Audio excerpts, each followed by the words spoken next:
Hello, good evening friends. कसे आहात तुम्ही? आय होप तुम्ही सगळे सुखी आणि स्वस्त असाल. मी दीपाली तुमचं मनापासून स्वागत करते माझ्या यूट्यूब चॅनेलवर, ज्याचं नाव आहे @दीपाली रणदिवे. आणि फ्रेंड्स, हा व्हिडिओ आहे म्हणजे छठ पूजा होते त्या दिवशी गुरुवारचा. आणि संध्याकाळचा टाईम आहे आणि इथे मी शाबू बनवायला घेतलेला आहे. आणि संध्याकाळच्या टायमाला शाबू बनवण्याचं कारण असं आहे की माझी लहान बहीण जी पुण्याला राहते ती आज फर्स्ट टाइम माझ्या घरी येणार आहे. ती 10 ते 15 मिनिटात ती माझ्याजवळ पोहोचेल. आणि आता संध्याकाळच्या 4 वाजलेले आहेत, तर ते डायरेक्टली जेवायला पण बसणार नाहीत. त्यामुळे इथे त्यांच्यासाठी नाश्ता बनवायला चालू होता, म्हणजे शाबूचा नाश्ता मी बनवत आहे. आणि इथे बघा म्हणजे संध्याकाळचा टाईम आहे, तर असं सोनेरी सोनेरी असा उजेड पडलेला आहे. खूप छान असा व्ह्यू आहे. आणि हे जे वासरू आहे ना, हे छोटंसं वासरू हे गेल्या 2 दिवस झालं इथे आमच्या सोसायटीमध्ये फिरतंय. आणि हा व्हिडिओ जो आहे तो छठ पूजेच्या दिवशीचा होता. आणि त्यामुळे इथे बघा हे उत्तर प्रदेशीय लोक आहेत, ते म्हणजे भरपूर असे निघालेले आहेत त्यांच्या पूजेसाठी. ते नदीवरती जाऊन काहीतरी पूजा करतात आणि हा उत्सव त्यांच्यामध्ये खूप मोठा असा मानला जातो. छठ पूजा हा सण त्यांच्यामध्ये खूप मोठा मानला जातो. तर इथे आमच्या सोसायटीमधून पण भरपूर अशा बायका निघाल्या होत्या छठ पूजेसाठी. आणि बाकी म्हणजे गावातल्या बाकीच्या सोसायटी आहेत त्यामधून सुद्धा भरपूर अशी लोक निघाली होती पूजेसाठी. तर इथे पहा.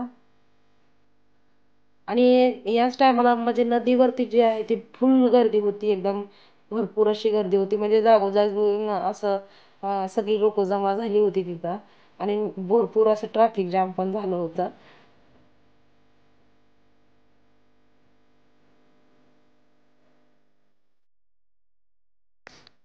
आणि फ्रेंड्स, जेव्हा मी ते नवीन घर घेतलं होतं ना, तेव्हा म्हणजे मी काही मोठी पूजा वगैरे कधी केली नव्हती. छोटीशी वंदना वगैरे घेतली होती, बौद्ध पूजा केली होती आणि गृहप्रवेश केला होता. मोठी पूजा यासाठी केली नव्हती कारण की आम्ही जो पैसा आहे तो घर घेण्यासाठी इन्व्हेस्ट केला होता. त्यामुळं मोठी पूजा वगैरे ठेवण्यासाठी म्हणजे बजेट नव्हतं माझं, त्यामुळं आम्ही मोठी पूजा वगैरे केली नव्हती. डायरेक्टली म्हणजे छोटीशी पूजा ठेवून आम्ही गृहप्रवेश केला होता. त्यामुळे जेवढे माझे लांबचे नातेवाईक आहेत त्यांना इकडे येण्यासाठी काही जमलंच नव्हतं. तर आता ही फर्स्ट टाईम माझी बहीण जी आहे ती पुण्यावरून फर्स्ट टाईम माझ्या घरी येणार आहे. त्यामुळं एक मनामध्ये वेगळाच उत्साह वाटत आहे. आणि त्यासोबतच माझे म्हणजे फॅमिली पण हळूहळू एकत्र येणार आहे. म्हणजे माझ्या आई वडील माझे बाकीचे बहीण भावंड वगैरे आम्ही सगळेजण एकत्र येणार आहोत. त्यासाठी मनामध्ये खूप वेगळा आणि म्हणजे आनंदी उत्साह आहे. आणि आता इथे मी जे बटाटे चिरले होते बारीक, ते तेलामध्ये अगोदर फ्राय करून घेतले. त्यामध्ये थोड्याशा मिरच्या टाकल्या, कारण की बहीण जी आहे तिची लहान लहान मुलं आहेत, त्यामुळं जास्त तिखट वगैरे केलं नाही मी. शाबू छोटे म्हणजे थोडं थोडं मिरच्या कापून टाकल्या. आणि त्यानंतर जो शाबू भिजवलेला होता त्यामध्ये शेंगदाण्याचं कूट आणि मीठ मिक्स करून हे जे आहे शाबू ते बटाट्यामध्ये मिक्स करून घेत आहे असे व्यवस्थित. आणि त्यानंतर याला 5 मिनिटं फक्त याला वाफ दिली की शाबू व्यवस्थित असा शिजून निघतो. तर आता शाबू बनवून झालेला आहे. तर आता मी इथं बिर्याणी बनवणार आहे आणि त्यानंतर चिकन ग्रेव्ही बनवणार आहे थोडीशी. तर आता चिकन ग्रेव्ही बनवण्यासाठी मी इथं मसाला वाटून घेते, कारण लाईटीचा भरोसा नाही. लाईट जर गेली तर मिक्सर चालू करता येत नाही, त्यामुळे अगोदर भाजीची तयारी करून ठेवते मी. आणि त्यानंतर थोड्याच वेळात इथे माझी बहीण आली आहे पुण्यावरून. आणि वैभव कॅमेरा घेऊन बसलाच होता गार्डनमध्ये. तर माऊला बघितलं आणि तो लगेच आला गाडीजवळ. आणि त्यानंतर मी पण वरतून त्यांना पाहिलं येताना आणि आली खाली त्यांना घेण्यासाठी. आणि त्यानंतर घरी आल्याच्या नंतर इथे आता मुलं फ्रेश वगैरे झाली, सगळ्यांनी हातपाय तोंड वगैरे धुतलं आणि लगेच नाश्ता करायला बसली. कारण म्हणजे पुण्यावरून इथे येण्यासाठी कमीत कमी 2 ते 3 तास लागली त्यांना. आणि जास्ती वेळचा प्रवास केल्यामुळं मुलं पण थकलेली होती आणि भूक याजलेली पण होती, त्यामुळं पटकन त्यांना नाश्ता दिला. आणि माझी बहीण मात्र माझ्यासारखीच आहे, तिला भूक लागली नव्हती तर तिला चहा प्यायची तलब होती. आणि मला पण चहा पिण्यासाठी खूप आवडतो आणि तिला पण चहा आवडतो. तर आमच्या मुली आम्हाला बोलत होत्या की काय तुम्ही चहा पिताय, काय ते चहामध्ये तुम्हाला एवढं काय भेटतं. पण आता आमची सवयच आहे चहा पिण्याची, कारण की चहा पिला की थोडंसं फ्रेश वगैरे वाटतं, जेवढा थकवा आहे तेवढा निघून जातो. त्यामुळं अगोदर माझ्या बहिणीने अगोदर चहा वगैरे पिला आणि त्यानंतर मग तिने नाश्ता केला. आणि त्याच्यानंतरचा व्हिडिओ काही आम्ही शूट वगैरे केला नव्हता, कारण की आम्ही सगळे बिझी झालो होतो. मी स्वयंपाकामध्ये बिझी होते आणि बहिणीला बोलण्यामध्ये बिझी होते, आणि अनुष्का आणि वैभव पण त्यांच्या बहिणीला बोलण्यामध्ये बिझी होते, त्यांना खेळवण्यामध्ये बिझी होते. त्यामुळं पुढचा शूट वगैरे काही आम्ही केला नाही. जेवण वगैरे करताना किंवा काही फिरायला वगैरे जाताना किंवा गप्पा मारताना आम्ही काही व्हिडिओ वगैरे शूट केला नाही. हा व्हिडिओ डायरेक्टली म्हणजे पुढच्या दिवसाचा आहे. पहाटे 3:30 वाजलेले आहेत आणि साहेब आता कामाला जाणार आहेत, त्यामुळं मी त्यांना टिफिन बनवण्यासाठी मी उठले होते. तर विचार केला की सोबतच सगळ्यांसाठी पण भाजी चपाती बनवून ठेवते, कारण की नंतरचा जो वेळ असेल तो म्हणजे गप्पा वगैरे मारता येतात. कारण की जेवढा म्हणजे भरपूर दिवसाच्या नंतर जेव्हा आपण बहीण भावंड वगैरे भेटतो, तेव्हा म्हणजे जेवढा वेळ भेटेल तेवढा कमीच पडतो आपल्याला गप्पा वगैरे मारण्यासाठी. म्हणून मी ते पटकन स्वयंपाक वगैरे करून घेते आणि त्यानंतर मग बाकीचं पुढं बघता येईल. थोड्या वेळाच्या नंतर मग सगळेजण उठले होते, कारण की कालच्या प्रवासामुळे म्हणजे बहीण पण भाऊजी पण सगळेजण थकले होते. त्यामुळं थोड्या वेळाच्या नंतर उशिरानं उठले, ते 7:30 वाजेपर्यंत उठले. त्यानंतर त्यांनी नाश्ता वगैरे केला आणि सगळं हे केलं.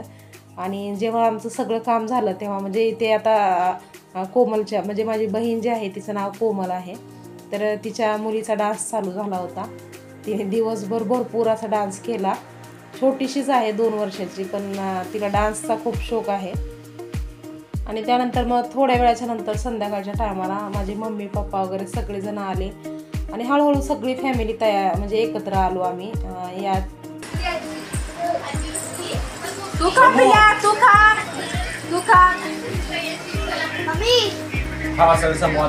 मम्मी पप्पा, माझे 2 भाऊजी, माझे दादा वहिनी, माझ्या बहिणी, त्यांची सगळ्यांची आपापली मुलं, म्हणजे आम्ही सगळेजण एकत्र झालो होतो आणि खूप छान असा वेळ होता तो. म्हणजे सगळे फुल फॅमिली असं एकत्र होणं हे कधी शक्य होत नाही. कधी एखादं तरी कोणीतरी मिस असतं, पण या टायमाला मात्र सगळेजण आम्ही एकत्र झालो होतो आणि त्यामुळं म्हणजे हा अविस्मरणीय क्षण होता. त्यामुळं आम्ही जेवण वगैरे केलं, फिरायला वगैरे गेलो आणि त्यानंतर आम्ही इथे फोटोशूट पण केला, कारण की पुन्हा सगळेजण आपापल्या संसारामध्ये बिझी होतात आणि सगळेजण एकत्र येत नाहीत. त्यामुळं आम्ही इथे फोटोशूट केला. इथे बघा आम्ही 3 बहिणी आणि इथे माझा भाऊ आहे, तो त्यांच्या भाच्या कंपनीला घेऊन बसलेला आहे.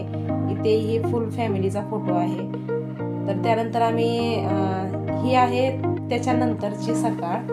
तर इथे आता सकाळी उठल्या मुलांचा गोंधळ चालू झाला होता आणि बाकी जेंट्स पार्टी सगळे बाहेर गेले होते फिरायला. इथे माझा भाऊ बसलेला आहे आणि मम्मी आणि माझी छोटी बहीण. तर त्यानंतर मग मुलं पण इथे गार्डनमध्ये खेळायला आली आणि मुलांनी खूप एन्जॉय केला छान. या 4-5 दिवसामध्ये मुलं खूप रमली होती आणि सगळी आमच्या म्हणजे बहिणींची, भावाची, सगळ्यांची मुलं एकत्र आली होती. त्यामुळं त्यांचं एक खूप वेगळीच मस्ती चालू होती त्या सगळ्यांची.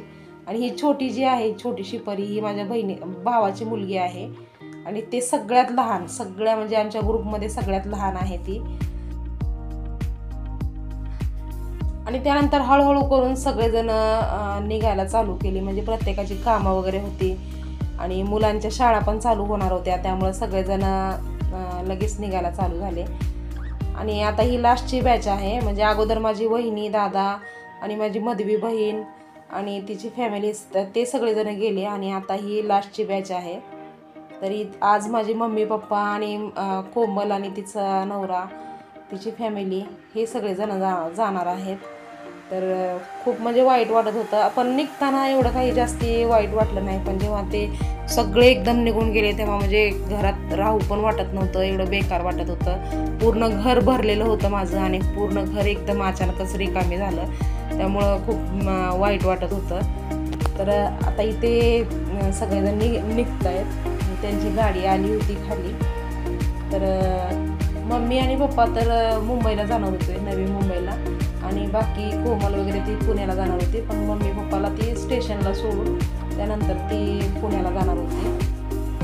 तर तर आता इथे सगळे भावंड म्हणजे नाराज झाली होती सगळेजण, म्हणजे जी लहान जी पार्टी आहे ती सगळे, आणि माझी अनुष्का आणि कोमलची मोठी मुलगी, तर हिच्यामध्ये कमीत कमी 5-6 वर्षाचा फरक आहे, पण दोघी एका लेवलच्या दिसत आहेत. कारण की जी कोमलची जी मोठी मुलगी आहे ती हायटेड आहे भरपूर तिच्या पप्पांसारखी, आणि अनुष्का जी आहे ती तिच्या आत्यांसारखी आणि मावशीसारखी थोडीशी कमी हाईटची आहे. त्यामुळे ते दोघी एकत्र उभ्या राहिल्या की सेम वयाच्या वाटतात. आणि आता इथे फायनली सगळेजण निघाले आहेत आणि खूप म्हणजे वाईट वाटत आहे, पण आता ज्याचं त्याचं काम असतं, प्रत्येकाचं आपापली जबाबदारी असतात आणि शाळा वगैरे मुलांच्या, त्यामुळं सगळेजण निघाले इथे. तर फ्रेंड्स, तुम्हाला हा व्हिडिओ कसा वाटला हे कॉमेंट करून सांगायला विसरू नका. व्हिडिओ जर आवडला असेल तर व्हिडिओला एक लाईक नक्की करा, आणि चॅनलवर जर नवीन असाल तर चॅनलला सबस्क्राईब करायला विसरू नका. तर पुन्हा भेटूया लवकरच नवीन एका छानशा व्हिडिओमध्ये. तोपर्यंत स्वस्त रहा आणि मस्त रहा. बाय.